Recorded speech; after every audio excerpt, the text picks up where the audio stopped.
Pessoal, tudo bem? Eu vou fazer um resumo breve do livro Três para Casar, do Fulton Sheen, que foi um livro maravilhoso que eu li, estudei, e acho que é muito bacana para a nossa vida em família. Então, eu vou compartilhar aqui um pouquinho dos meus insights e é um resumo, mas para incentivar a todos lerem. Então, assim, o livro ele tem uma questão central, né? Por que que tantos casamentos começam apaixonados e terminam em decepção? E o Fulton Sheen, ele foi um dos maiores, digamos, comunicadores católicos do século XX, não eram influenciadores, né? Eram comunicadores naquela época. E ele tem uma resposta que vai contra tudo que a mídia, no geral, nos ensinou sobre o amor. Então ele diz que todo casamento que dá certo, na verdade, não é composto de duas pessoas, mas sim de três, e essa terceira pessoa é Deus. E se falta esse terceiro elemento, o casamento desmorona. Então eu vou mostrar assim umas ideias centrais do livro Três para Casar e por que ele continua tão atual depois desse tempo todo que foi escrito. Então, contando assim um pouquinho do Fulton Sheen, ele nasceu em 1895, morreu em 79, é um bispo americano e foi realmente um comunicador muito expoente no século passado, né? E ele pegou aquele advento da televisão, onde não tinha ainda muitos comunicadores religiosos na TV. Então ele ficou conhecido por isso e ficou conhecido também por trazer uma profundidade teológica de uma forma muito simples, muito acessível às pessoas. O livro Três para Casar, ele foi escrito mais ou menos nos anos 50, e num contexto meio parecido com o que a gente ainda vive hoje, né? De divórcios em alta e de uma confusão sobre os papéis no casamento do homem e da mulher, e também sobre o amor, como que ele é colocado para nós através da mídia. Então, a ideia central do livro é essa: o casamento nunca é só feito de duas pessoas, é sempre três: o homem, a mulher e Deus. Quando o casal tenta viver só os dois, sem esse terceiro elemento, o amor ele vira só um sentimento e o sentimento cansa. Então o Fulton Sheen ele faz muito essa distinção entre a paixão, que é um sentimento que nasce e passa, e do amor como uma decisão, como uma doação. Então ele fala que a paixão é como se fosse aquela faísca inicial, né? Ela é ótima para acender o fogo, mas ela não serve para manter ele aceso por mais tempo. E naquela época, quando o Fulton Sheen escreveu esse livro, a gente o mundo estava vivendo esse avanço daquela era de Hollywood, sabe? Aquela era famosa, dos cinemas, dos grandes astros. Então, foi colocado muito forte naquela época uma ideia de que existe uma pessoa perfeita, uma pessoa certa para mim. E que quando esse sentimento não existe ou ele esfria, significa que o amor acabou. E o livro contrapõe totalmente essa visão, né? Ele fala justamente que o amor verdadeiro ele é um ato de vontade, né? Que a gente escolhe viver isso, que a gente escolhe o bem do outro dia após dia, inclusive e especialmente, a ideia é essa, nos dias que não existe faísca alguma, que não existe paixão alguma, né? Não que não existe paixão, mas que você tá com aquele sentimento às vezes um pouco mais adormecido. E aí ele fala então o porquê que esse casamento deve ser feito à base de três pessoas. Ele argumenta, né, que todo amor humano sozinho ele é completamente insuficiente, porque duas pessoas imperfeitas elas não conseguem sustentar uma promessa de amor total e para sempre só com as suas forças próprias. Então ele diz que o casamento cristão deve e inclui, né, um terceiro elemento que é Deus, não como uma decoração religiosa, mas justamente como a fonte que sustenta a fidelidade quando o sentimento humano falha. E a gente sabe que o sentimento humano de fato falha muitas vezes. Então ele faz, e até é interessante essa analogia porque ela é muito comum quando a gente vai explicar sobre a presença de Deus. Eu uso muito para explicar inicialmente para as crianças, por exemplo, aquele banquinho que é um tripé, um banquinho de 3 pés, que quando você tira um desses pilares, o banquinho cai. Então, normalmente, quando vou iniciar, por exemplo, uma criança na vida cristã, a gente explica que o banquinho ele é composto da vida espiritual, do aspecto físico e do aspecto intelectual, e que os três precisam estar unidos. E aqui, esse banquinho entra de novo como o casal, né? Então, o homem e a mulher e Deus, e que se um desses pilares falha, o casamento também falha. Então, a ideia dessa terceira pessoa, dessa terceira presença, muda a natureza da promessa do casamento. Então, não é mais, eu te amo enquanto eu sentir vontade, mas eu me comprometo com você diante de algo maior do que nós dois. E aí, outro ponto, assim, bem relevante do livro, que vale a pena a gente citar, é quando o autor também fala de autodoação e inclui o sacrifício e os filhos, né? Então ele fala muito sobre amar é sair do centro de si mesmo e colocar o outro ali. E ele contrasta muito o egoísmo, então o que eu ganho com esse relacionamento, e com uma pergunta que a gente deve fazer muito mais madura, que seria o que eu posso dar, na verdade. Então é muito interessante, né? Quando você para e pensa dessa outra forma, as coisas realmente mudam completamente.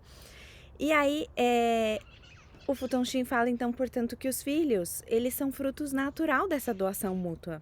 Eles não são um acessório do casamento, mas justamente parte do sentido verdadeiro dele. E então o livro vem trazendo essa temática, né, de que o sofrimento e o sacrifício dentro do casamento, eles não são sinal de que deu errado. Mas, na verdade, onde eles são o lugar onde o amor amadurece. Esse sofrimento é o próprio lugar onde o amor amadurece. E é interessante porque no próprio livro ele fala que a gente consegue reparar isso de uma forma muito prática na nossa vida, né? No nosso dia a dia, porque você vê que às vezes tem aquele casal que passou por uma situação difícil, financeira, de saúde, mas que manteve esse sentimento de doação e esse sentimento onde esse sofrimento foi frutífero para o casamento e não algo que gerou um problema maior, né? E aí tem um ponto que eu achei para mim, assim, o mais magnífico do livro, que é quando ele coloca, né, ele explica o amor esponsalício de Cristo pela igreja e como esse amor é reflexo do nosso amor conjugal. Então, ele fala a seguinte ideia, de Deus como um terceiro elemento, e mostra que o casamento humano é, na verdade, um espelho de outra união, a de Cristo com a igreja. Então, a base bíblica que o Futon Shin usa para contar um pouco sobre isso é a carta de São Paulo aos Efésios. E ele fala, então, onde o amor do marido pela esposa seria comparado ao amor de Cristo pela igreja, um amor que se entrega inteiramente até a cruz. E aí ele explica que esse amor de Cristo, ele não é algo assim apenas espiritual no sentido de estar distante, mas é descrito então como esse amor esponsalício, ou seja, com a estrutura de um amor de esposo que busca, corteja, se doa, se une à amada de forma total e definitiva. E aí ele destaca que esse amor na cruz chega no ápice de uma entrega, né? Então Cristo se doa até o fim, sem reservas, como a imagem mais alta do que significa amar alguém verdadeiramente, deixando essa mensagem, né, do que significa amar alguém. E aí então o Futon Shin convida o casal a olhar o próprio casamento como uma participação nesse mistério. E é tão bonito, né, quando a gente pensa isso. Então, quando o marido se doa à esposa e ela se doa a ele, sem guardar nada para si. E, portanto, eles estão vivendo numa escala menor o mesmo padrão de amor total que Cristo viveu pela sua igreja. E vive, né? Um ponto importante também que ele faz, que essa, de novo, né, essa comparação, ela não é apenas teórica sem ser prática, né? Ele fala que justamente o casamento cristão,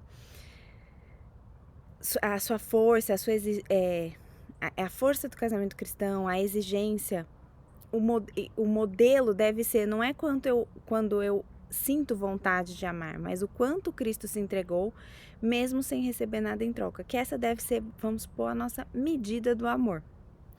E aí entra um pouco aquilo que a gente sempre fala, né?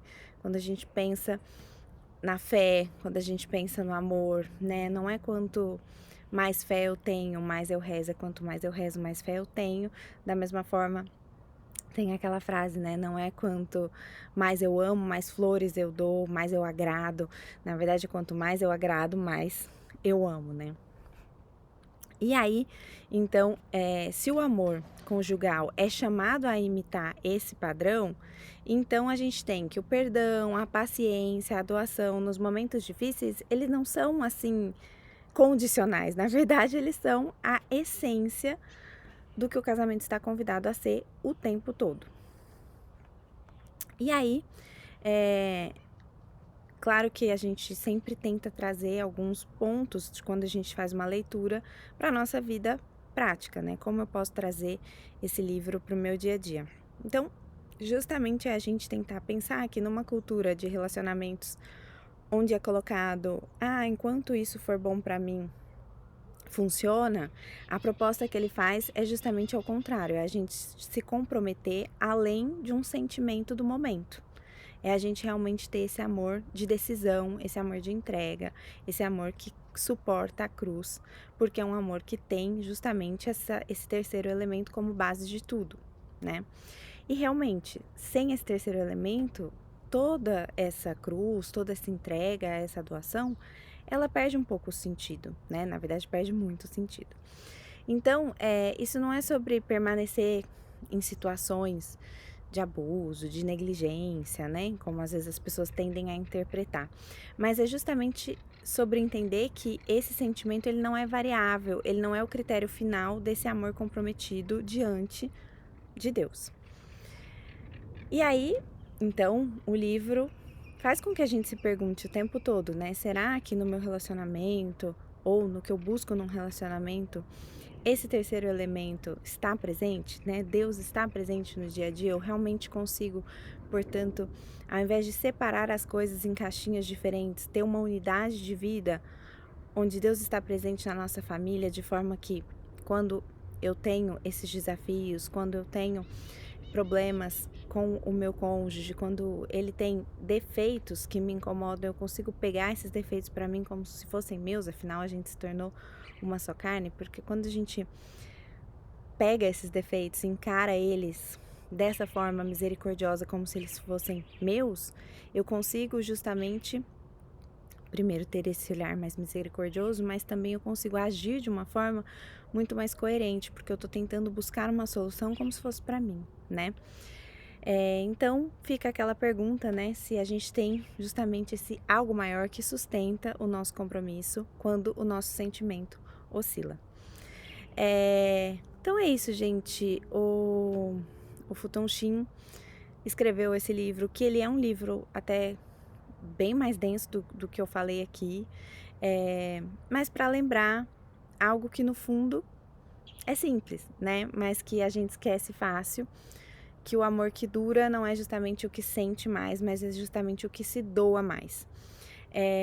E essa doação, né, só se sustenta de verdade quando há esse terceiro elemento, Deus, no meio dos dois, no meio do casal. Então vale muito a leitura. Não é um livro super curto, mas também não é um livro super longo. Ele é bem direto e tem passagens simplesmente maravilhosas. Essa especialmente é logo no início, né, falando justamente dessa entrega que Jesus faz, desse amor, né, dessa comparação do amor de Cristo pela igreja e do amor do casal, mas o livro em si tem milhões de coisas maravilhosas para todos. Então é isso. Um beijo e espero que gostem.